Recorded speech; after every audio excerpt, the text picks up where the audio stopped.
Kisii na Kang'oki mjini Thika sasa wanaishi kwa hofu ya kuathiriwa na maji ya mafuriko yaliyochanganyika na maji taka kutoka jaa la Kang'oki. Nyumba nyingi katika mitaa hii tayari zimezingirwa na maji haya. Mwanahabari wetu Weru Mwangi ametuandalia taarifa ifuatayo.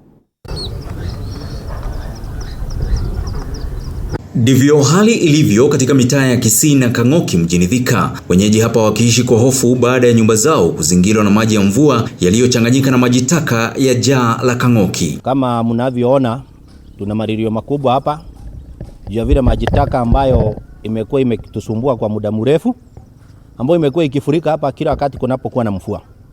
Ukiangalia hapa utaona maji taka imejaa kila mahali, kwingine imeingia kwa manyumba, mpaka wenyeji wameamua tu kuhama. Japo maji taka ya jaa la Kang'oki yamekuwa kero kwa wenyeji kwa miaka mingi, hali huwa mbaya zaidi mvua inaponyesha, ikizingatiwa kuwa mvua hii imenyesha kwa siku 2 sasa. Huwa inawabidi wenyeji wengi kuhama mvua inapozidi, ila sasa wanasema hawana uwezo kufuatia janga la corona. Sisi ndani ya nyumba zetu kumefurika hii sewage na hatuna mahali ya kuhamia.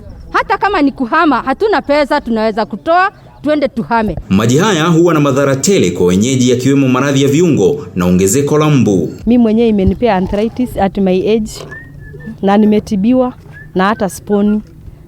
Juu sasa wakati ninapotibiwa, mvua ikinyesha ndio hiyo sewage inafurika huko. Kwao wanahisi kufika mwisho, kwani ahadi zote walizopewa na viongozi wao hakuna hata moja iliyotimia. Mbaya zaidi ikiwa ni maji wanayotumia kuchanganyika na maji haya taka. Fereji yetu imetoboka, imejaa sewage ndani. Hata sasa nikikupea maji ni black kwa maana imeingia sewage. Kitu tunaomba serikali ya Kiambu na watu wa maji wa Thiwasco wa Thika ni wakuja na wache kutudanganya venye wamekuwa kizoea kutudanganya ati watatutengenezea hii njia ya maji taka ambayo hawajakuwa kitengeneza. Kulingana na mwakilishi wadi ya Kameno Chego Idhombe katika mahojiano ya simu, tatizo hili limechangiwa na watu waliojenga katika njia ya maji taka na wanapewa barua na serikali ya kaunti ya Kiambu ili waondoke. Nikiripotia runinga ya TV47 kutoka mitaa ya Kisii na Kang'oki, eneo bunge la Thika, mimi ni Weru Mwangi.